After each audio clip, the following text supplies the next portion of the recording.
వందే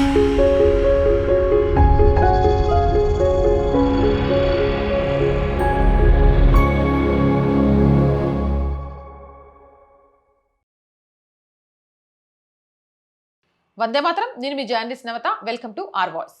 తమిళనాడు రాజకీయాల్లో ఎప్పుడూ లేనంత వేడి కనిపిస్తోంది. ఇటీవల అసెంబ్లీ ఎన్నికల ఫలితాలు ఇచ్చిన షాక్ నుంచి బీజేపీ అధిష్టానం కోలుకునే ప్రయత్నం చేస్తోంది. ఈ క్రమంలోనే జాతీయ రాజకీయాల్లో ముఖ్యంగా దక్షిణాది బీజేపీలో అత్యంత కీలక పరిణామాలు చోటు చేసుకుంటున్నాయి. తమిళనాడు బీజేపీ ఫైర్ బ్రాండ్ మాజీ ఐపీఎస్ అధికారి కె అన్నమలై మళ్లీ ఒక్కసారిగా సెంటర్ ఆఫ్ అట్రాక్షన్ గా మారారు. ఆయనను రాజ్యసభకు పంపడమే కాకుండా కేంద్ర మంత్రివర్గంలోనూ కీలక పదవి ఇవ్వబోతున్నారనే వార్తలు ఇప్పుడు రాజకీయ వర్గాల్లో తీవ్ర సంచలనం రేపుతున్నాయి. ఒకవేళ ఎన్నికల వేళ పక్కన పెట్టబడిన ఒక నాయకుడికి ఎన్నికల తర్వాత ఇంతటి ప్రాధాన్యత లభించడం వెనుక పెద్ద రాజకీయ తప్పిదాల కథే ఉంది.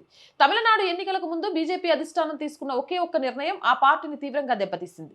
క్షేత్రస్థాయిలో పార్టీ ఒంటరిగా ఎదగాలని, సొంతంగా సత్తా చాటాలని అన్నమలై మొదటి నుంచి గట్టిగా వాదించారు.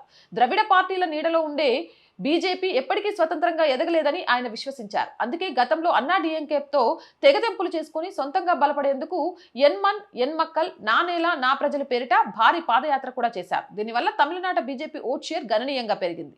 అయితే ఎన్నికల సమయానికి వచ్చేసరికి ఢిల్లీ పెద్దలు భిన్నంగా ఆలోచించారు. ఒంటరి పోరు కంటే అన్నా డిఎంకే లాంటి పెద్ద ద్రవిడ పార్టీతో పొత్తు పెట్టుకుంటేనే కొన్ని సీట్లు గెలవని భావించారు. ఈ క్రమంలోనే అన్నా డిఎంకే పెట్టిన షరతులను బీజేపీ లొంగిపోవాల్సి వచ్చింది. ఫలితంగా అన్నా డిఎంకేతో పొత్తు ఖరారైంది. కానీ ఈ నిర్ణయం గ్రౌండ్ లెవెల్లో ఉన్న క్యాడర్ కి రుచించలేదు. ద్రవిడ పార్టీల అవినీతికి వ్యతిరేకంగా అన్నమలై చేసిన పోరాటాన్ని ఈ పొత్తు ఒక్కసారిగా నీరుగార్చింది. ఫలితంగా ఎన్నికల్లో బీజేపీ ఆశించిన ఫలితాలను సాధించలేకపోయింది. అటు అన్నా డిఎంకేకి లాభం జరగలేదు, ఇటు బీజేపీకి గుర్తింపు దక్కలేదు. దీంతో అన్నా డిఎంకేతో జతకట్టి చాలా పెద్ద తప్పు చేశామనే భావన ఇప్పుడు బీజేపీ కేంద్ర నాయకత్వంలో బలంగా వ్యక్తమవుతుంది. పొత్తుల రాజకీయంలో భాగంగా బీజేపీ అధిష్టానం ఒక దశలో అన్నమలైని పూర్తిగా పక్కన పెట్టింది. అన్నా డిఎంకే అగ్రనాయకత్వం అన్నమలై శైలిని తీవ్రంగా వ్యతిరేకించింది. ఆయన రాష్ట్ర అధ్యక్షుడిగా ఉంటే పొత్తు కుదిరేదే కాదని కండిషన్లు పెట్టింది. అన్నమలై దూకుడు వల్ల తమ ఓటు బ్యాంకు దెబ్బతింటోందని సదరు ద్రవిడ పార్టీ భయపడింది. దీంతో మిత్రపక్షాన్ని ప్రసన్నం చేసుకోవడం కోసం బీజేపీ అధిష్టానం అన్నమలైని ఎన్నికల వ్యూహాలకు, కీలక నిర్ణయాలకు దూరం పెట్టింది.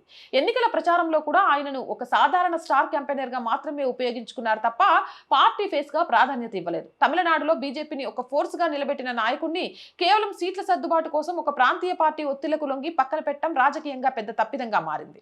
అన్నమలై సైలెంట్ అవ్వడంతో బీజేపీ క్యాడర్ లో ఉత్సాహం తగ్గింది. నాయకుడే వెనక్కి తగ్గాడనే సంకేతాలు ప్రజల్లోకి వెళ్లడంతో బీజేపీకి రావాల్సిన తటస్థ ఓటర్లు కూడా దూరమయ్యారు. ఎన్నికల ఫలితాలు రాగానే బీజేపీ అధిష్టాన తత్వం బోధపడింది. అన్నా డిఎంకేకి ఉన్న ఓటు బ్యాంకు ఎప్పుడో తుడిచిపెట్టుకుపోయిందని, ఆ పార్టీని నమ్ముకుని అనవసరమైన నిర్ణయాలు తీసుకున్నామని గ్రహించారు. అన్నమలై ఒంటరిగా పోరాడినప్పుడు వచ్చిన మైలేజ్ ఈ పొత్తుల వల్ల పూర్తిగా తుడిచిపెట్టుకుపోయింది. తమిళనాడు ప్రజలు ద్రవిడ పార్టీలకు ప్రత్యామ్నాయంగా ఒక కొత్త అవినీతి రహిత రాజకీయ శక్తిని కోరుకుంటున్నారు. ఆ నమ్మకాన్ని అన్నమలై కలిగించగలిగారు. కానీ మళ్లీ పాత ద్రవిడ పార్టీతోనే బీజేపీ చేతులు కలపడాన్ని ప్రజలు ఆమోదించలేకపోయారు. ఫలితాల విశ్లేషణ తర్వాత తమిళనాడులో బీజేపీ బతకాలన్నా, ఎదగాలన్నా అది కేవలం అన్నమలై బ్రాండ్ ఇమేజ్ ద్వారానే సాధ్యమని అధిష్టానానికి స్పష్టమైంది. క్షేత్రస్థాయిలో ఉన్న యువత, విద్యావంతులు అన్నమలై నాయకత్వాన్ని బలంగా కోరుకుంటున్నారని అంతర్గత నివేదికలు తేల్చాయి.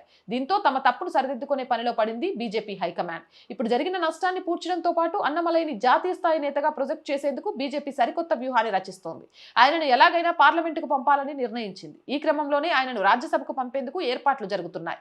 ఆంధ్రప్రదేశ్ కోటాలో ఖాళీ అవుతున్న రాజ్యసభ స్థానాల నుంచి మిత్రపక్షాల మద్దతుతో అన్నమలైని ఏకగ్రీవంగా ఎన్నుకొని ఢిల్లీకి తీసుకువెళ్లాలని చూస్తున్నారు. కేవలం ఎంపీ పదవితోనే సరిపెట్టకుండా కేంద్ర మంత్రివర్గంలో ఆయనకు ఒక కీలకమైన శాఖ అప్పగించే అవకాశం ఉందని ఢిల్లీ వర్గాల ద్వారా తెలుస్తోంది. మంత్రి పదవి ఇవ్వడం ద్వారా అన్నమలైకి తమిళనాడులో మరింత పొలిటికల్ వెయిట్ పెరుగుతుంది. ఒక కేంద్ర మంత్రిగా ఆయన తమిళనాడు అంతటా పర్యటిస్తే ప్రోటోకాల్, క్రెడిబిలిటీ మరింత పెరుగుతాయి. సౌత్ ఇండియాలో ముఖ్యంగా తమిళనాడులో బీజేపీకి క్లీన్ ఇమేజ్ ఉన్న యువ నాయకుడు అవసరం. అన్నమలై కేంద్ర మంత్రి అయితే ఆ క్రేజ్ రెట్టింపు అవుతుంది. డిఎంకే, అన్నా డిఎంకే వంటి పార్టీల వారసత్వం రాజకీయాలకు కౌంటర్ గా ఒక సామాన్య కుటుంబం నుంచి వచ్చిన మాజీ ఐపీఎస్ అధికారిని కేంద్ర మంత్రిగా చూపించడం ద్వారా బీజేపీ పెద్ద మైలేజ్ సాధించవచ్చు. ఈ పరిణామాలన్నిటితో తమిళనాడు రాజకీయాల్లో అన్నమలై మళ్లీ సెంటర్ ఆఫ్ అట్రాక్షన్ గా నిలుస్తున్నారు. నిన్నటి వరకు ఆయనను పక్కన పెట్టారని సంబరపడిన ప్రత్యర్థి పార్టీలు ఇప్పుడు ఆయనకు దక్కపోయే కేంద్ర పదవులు మార్తలతో ఆత్మరక్షణలో పడ్డాయి. అన్నమలై క్రేజ్ తగ్గలేదని, పైగా అధిష్టానం ఆయనకు మరింత పెద్దపీట వేస్తుందని తేలడంతో తమిళనాడు బీజేపీ కేడర్లో కొత్త ఉత్సాహం నెలకొంది. తమిళనాడు భవిష్యత్తు రాజకీయాలు అన్నమలై చుట్టూనే తిరగబోతున్నాయనే సంకేతాలు స్పష్టంగా కనిపిస్తున్నాయి. అన్నా డిఎంకేతో పొత్తు పెట్టుకుని చేసిన తప్పిదాన్ని బీజేపీ ఇకపై తమిళనాడు సొంత బలంతోనే దూసుకుపోవాలని డిసైడ్ అయింది. అందుకు అన్నమలైని ఏకైక అస్త్రంగా వాడుకోనుంది. ఢిల్లీలో చక్రం తిప్పుతూనే తమిళనాడులో పార్టీని అధికారంలో తీసుకురావడమే లక్ష్యంగా అన్నమలై తన సెకండ్ ఇన్నింగ్స్ ప్రారంభించబోతున్నారు. మరి ఈ అన్నమలై బ్రాండ్ రాబోయే రాజకీయాల్లో తమిళనాడు ద్రవిడ రాజకీయాలను ఎంతవరకు ప్రభావితం చేస్తుందో వేచి చూడాలి. జై హింద్, జై భారత్. అండ్ మోర్ వీడియోస్ కోసం our group of channels, our voice, our political, our Sanskriti 3 ఛానల్స్ని వెంటనే సబ్స్క్రైబ్ చేయండి. కంటెంట్ బాగుంది అనిపిస్తే లైక్ చేసి షేర్ చేస్తూ మీ అభిప్రాయాన్ని కామెంట్ చేయండి. అండ్ ఆర్థికంగా రోజు రిక్వెస్ట్ చేస్తూనే ఉన్నామండి. ఆర్ వాయిస్కి మీ చేయుత చాలా చాలా చాలా అవసరం. ఆర్థికంగా అనేక సమస్యల్లో ఉంది ఆర్ వాయిస్ ఈరోజు. దాన్ని ఆ సమస్యల నుంచి బయటపడేయటం కూడా మీరే చేయగలుగుతారు. కాబట్టి ప్లీజ్ మీకు తోచిన సహాయాన్ని చేయడం ద్వారా ఈ ఛానల్ని నిలబెట్టండి. సహాయం చేయాలి అనుకుంటే సబ్స్క్రిప్షన్ పక్కనే జాయిన్ అనే బటన్ ఉంది. 1 to 5 లెవెల్స్ ఉన్నాయి. ఏదో ఒక లెవెల్లో సపోర్ట్ చేయండి. లేదా స్క్రీన్ మీద గూగుల్ పే, ఫోన్పేతో పాటు అకౌంట్ డీటెయిల్స్ ఉన్నాయి. మీకు తోచిన సహాయాన్ని అందించండి. వ్యాపార ప్రకటనల కోసం 8328500576 నెంబర్ని సంప్రదించండి. జై హింద్, జై భారత్.